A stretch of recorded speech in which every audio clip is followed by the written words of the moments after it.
So welcome you all to our very important video of Water Pollution Act 1974। तो इसमें हम देखेंगे कि वाटर पोल्यूशन करने के बहुत सारे कारक हैं, लेकिन जो हमारा इंडियन लॉ है ये किस बारे में है और क्या कहता है, ये वीडियो बहुत ज़्यादा इम्पॉर्टेंट रहने वाला है। सबसे पहली बात है जो हम सबको जानना चाहिए वो ये है कि इस पूरे एक्ट का नाम है the water prevention and control of pollution. कई बार इंटरव्यू में बच्चों से पूछा जाता है और वो पूरा नाम ही नहीं बता पाते हैं। तो प्रिवेंशन यानी रोकथाम, कैसे रोकें वाटर पोल्यूशन को, और अगर हो जाए तो उसे कंट्रोल कैसे करें, इसके बारे में पूरी कहानी है इस पूरे हमारे वीडियो में। इस वीडियो में बहुत ही जिस्ट रहेगा इंपॉर्टेंट एक्ट्स का, सेक्शंस का। तो देखिए, सबसे पहली बात है प्रोविज़न 2 जो है इस एक्ट का, उसमें डेफिनीशन है। प्रोविज़न 1 में टाइटल है, अनाउंसमेंट है क्या नहीं है, छोड़िए उसे। सेक्शन 2 पे आते हैं तो सेक्शन 2E में पॉल्यूशन को डिफ़ाइन किया गया है। Very very important to note. जैसे पॉल्यूशन की डेफिनेशन बताई गई है, ऑल्टरेशन ऑफ फिजिकल, केमिकल और बायोलॉजिकल प्रॉपर्टीज़ ऑफ वाटर। तो ये सिंपल सी डेफिनेशन है, ऐसे ही हर चीज़ को वहाँ पर डिफ़ाइन किया गया है। सीवेज एफ्लुएंट को भी स्टेट बोर्ड यानी स्टेट पोल्यूशन कंट्रोल बोर्ड या सेंट्रल पोल्यूशन कंट्रोल बोर्ड, दोनों को 2H में, 2GG को आप देखेंगे तो उसमें सीवर को भी डिफ़ाइन किया गया है, दैट एन इंडक्टिंग पाइप, ऐसा कुछ वहाँ पर सीवर के बारे में बताया गया है। तो हमें इम्पॉर्टेंट क्या है, पोल्यूशन 2E तो आपके लिए इम्पॉर्टेंट है ही है। इन तीनों को भी, सिर्फ ये चार अगर आप याद कर लेंगे तो मुझे लगता है that would be very beneficiary. इसके बाद आते हैं स्टेट पोल्यूशन कंट्रोल बोर्ड की हम देख रेख देखते हैं या रूपरेखा देखते हैं, that how it is being committed. तो स्टेट पोल्यूशन कंट्रोल बोर्ड को सेक्शन 4 में इसका कॉन्स्टिट्यूशन है, इसके बारे में बताया गया है। पहला रूल देखते हैं। तो पहला रूल है maximum 5 officials nominated by the state government representing government. तो इसमें ज़्यादातर IAS अधिकारी, IFS अधिकारी, DM या सचिव जैसे ऐसे लोगों को यहाँ पर गवर्नमेंट क्या करती है, अपने ओर से 5 लोगों को स्टेट पोल्यूशन कंट्रोल बोर्ड में डालती है। Because they are government officials, तो ये वहाँ पर ज़मीन से जुड़ी हुई बातों को ज़्यादा अच्छे से प्रेजेंट कर पाएंगे। उसके बाद ये क्या करते हैं, 2 persons nominated by the state government to represent companies। कौन सी company, not talking about private companies, यहाँ पे सरकारी कंपनियों की बात हो रही है। मान लीजिए इंडियन ऑयल कॉरपोरेशन है, ONGC है, ये सब सरकारी कंपनियां हैं, इनके 2 नुमाइंदों को भी रखा जाता है। 5 ऑफिशियल्स नॉमिनेटेड कहाँ से, लोकल अथॉरिटीज़ से। मान लीजिए नगर निगम है, म्यूनिसिपल बॉडीज़ है, इनसे 5 लोगों को, ताकि छोटे स्तर का भी वहाँ पर नेतृत्व रहे। एंड 3 नॉन ऑफिशियल्स, मैं EIA के भी अपने वीडियो में बता चुका हूँ। नॉन ऑफिशियल्स का मतलब है experts from forestry, agriculture, irrigation या पॉल्यूशन कंट्रोल बोर्ड को जो भी उचित लगे, तो उसके लिए ये 3 नॉन ऑफिशियल्स लोगों को भी डालते हैं। ये सब है सेक्शन 4 में। ये आराम से MCQ के लिए क्वेश्चन बन सकता है और इस एक स्लाइड से आपकी सारी समस्याएं दूर हो जाएंगी। ये हमारे चैनल्स हैं, अपनी इच्छा के अनुसार आप इन्हें ज्वाइन करिए।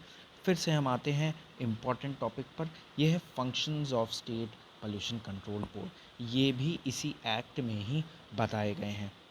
ध्यान रखिए, ये वाटर एक्ट है, लेकिन यहाँ पर स्टेट पोल्यूशन कंट्रोल बोर्ड को डिफ़ाइन किया गया है। तो आपको ये ध्यान में रखना होगा कि वाटर एक्ट में ही ये सारी जानकारियाँ हैं। तो जैसे कि इसका पहला जो एक्ट है वो ये है, ले डाउन, मॉडिफाई और एनुअल एफ्लुएंट स्टैंडर्ड्स को स्टेट पोल्यूशन कंट्रोल बोर्ड ही बनाती है। ये सेक्शन 17 में इसकी पावर दी हुई है। ध्यान रखिएगा, कई लोग इसका answer central pollution control board, कई लोग वाटर कमीशन दे देते हैं, इसलिए मैंने यहाँ पे बताया है। एस्टैब्लिश और recognise a laboratory to perform its function. Laboratory कोई जो बहुत अच्छा काम कर रही है उसको स्टेट पोल्यूशन कंट्रोल बोर्ड अपना ठप्पा दे सकती है कि अब आप वाटर के लिए ही काम करेंगे। लेकिन ध्यान देने वाली बात यह है, अगर स्टेट गवर्नमेंट ऐसा करे, मतलब अगर स्टेट गवर्नमेंट किसी लेबोरेटरी, बहुत अच्छी लेबोरेटरी को ऐसा काम दे वाटर के लिए, तो वो सेक्शन 52 में है। यानी स्टेट पोल्यूशन कंट्रोल बोर्ड भी एक लेबोरेटरी को मान्यता दे सकती है, लेकिन स्टेट गवर्नमेंट लेबोरेटरी बनवा सकती है, स्पेशलाइज्ड लेबोरेटरी बनवा सकती है स्टेट गवर्नमेंट। अब है power to give directions to obtain information, section 20 में है स्टेट पोल्यूशन बोर्ड का पावर। क्या मतलब है इसका? इसका मतलब किसी भी आईएएस, आईपीएस, नगर निगम के अधिकारी को ये पावर दे सकते हैं कि जाइए वहाँ पर जाके इंस्पेक्शन करिए, जाइए उस फला कंपनी का एफ्लुएंट ट्रीटमेंट प्लांट एक बार इंस्पेक्ट करिए। इसे है power to give directions to obtain information. Power to take samples of effluent बहुत इंपॉर्टेंट है, सेक्शन 21 में है। ये सीन बहुत इम्पोर्टेंट है। इसमें बाहुबली जी क्या करते हैं, इन बेचारे भाई साहब को उड़ा देते हैं। तो यहाँ पर जो बाहुबली हैं, हम अपना जो स्टेट पोल्यूशन कंट्रोल बोर्ड होता है उसको बाहुबली ही मानते हैं कि ये तो कुछ भी कर सकता है, लेकिन ऐसा नहीं है। आप शिवगामी जी के दरबार में बैठे हैं तो आप ऐसा नहीं कर सकते, और इसीलिए हमारे कैरेक्टर के शिवगामी कौन है? State government. हाँ, बिल्कुल सही। बाहुबली भले ही पोल्यूशन कंट्रोल बोर्ड हो, स्टेट पोल्यूशन कंट्रोल बोर्ड, लेकिन state government according to the section 62 can supersede the board. Supersede का मतलब वो उसके ऊपर अपना फैसला सुना सकती है। कब?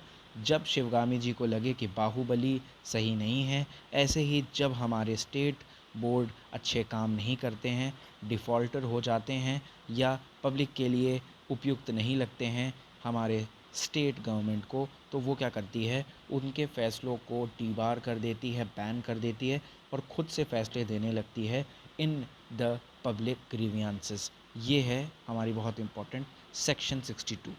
अब लास्ट में कुछ इंपॉर्टेंट सेक्शन देख लेते हैं। सेक्शन 25 और 26, 25 and 26 says that the water act says that know industry और ऑपरेटर प्रोसेस बिना अनुमति के, विदाउट अ प्रीवियस कंसेंट, काम नहीं शुरू कर सकता। और अगर वो शुरू कर दे तो 2 सेकंड पॉइंट पे दिया है, कंट्रावेनिस, यानी कि अगर आप उल्लंघन करते हैं सेक्शन 25 और 26 का, तो आपको, बहुत इंपॉर्टेंट पॉइंट है, कम से कम आपको यहाँ पर 1.5 यानी 1.5 साल की सज़ा हो सकती है, जो कि 6 साल तक खिंच सकती है। ये है सेक्शन 43 और 44 में। तो बहुत इंपॉर्टेंट वीडियो था।